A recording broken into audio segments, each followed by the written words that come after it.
So in this short video, I am going to discuss the differences between white phosphorus and red phosphorus.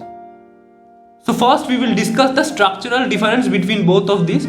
So for white phosphorus, it is a tetraatomic phosphorus in which 4 phosphorus atoms are located at the 4 corners of a regular tetrahedron with the bond angle between the phosphor atoms being 60 degree. Now if you try to visualize this, it looks somewhat like this.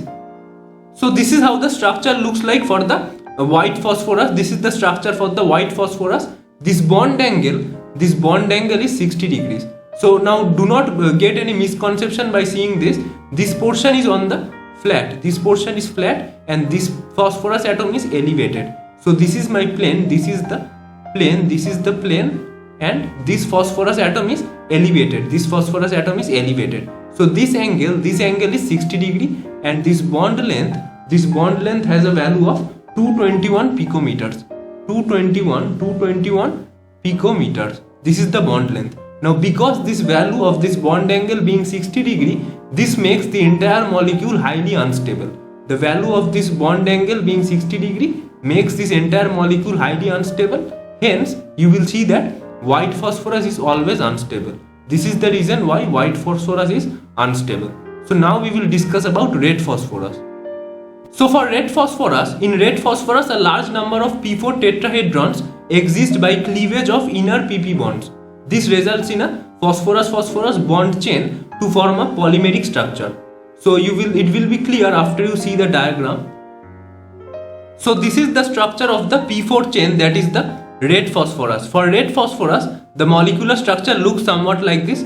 So please notice the difference between these two structures, that is for white phosphorus and for red phosphorus.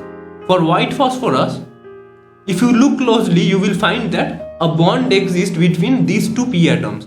A bond exists between these two p atoms. Now in case of red phosphorus, this bond has been removed.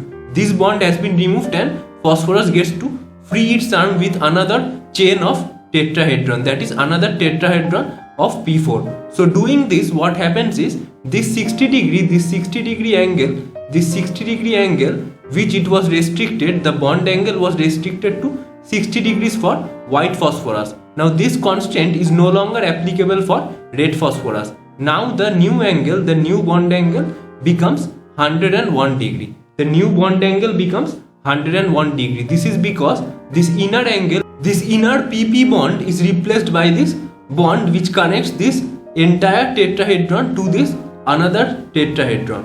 So likewise we get a chain just as we have for polymers. Like polymers, we have a chain of p4 molecules for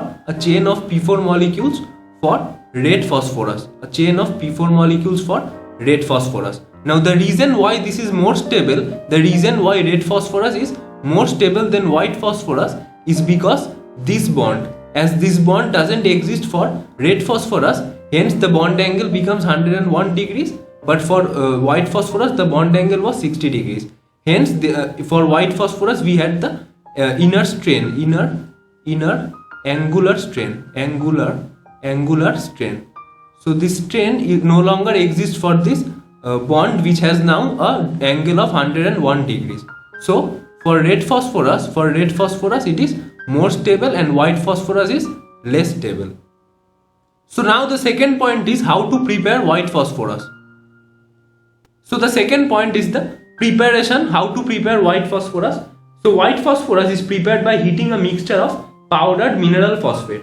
So I will give the reactions: 2Ca3 PO4 whole twice plus 6 SiO2.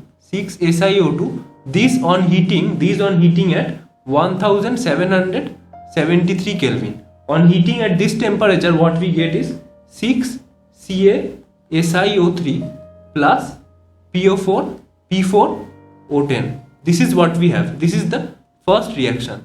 Now the second reaction is P4O10, that is this plus 10 carbon.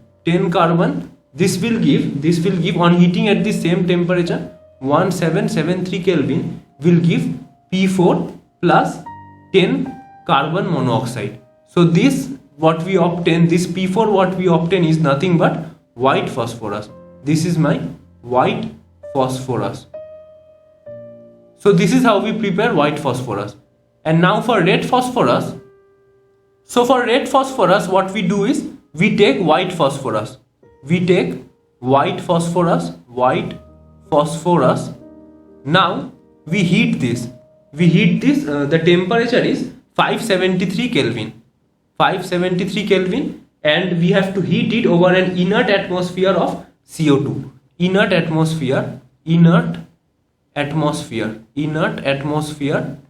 having CO2 gas. So if I do this, what I will get is red phosphorus.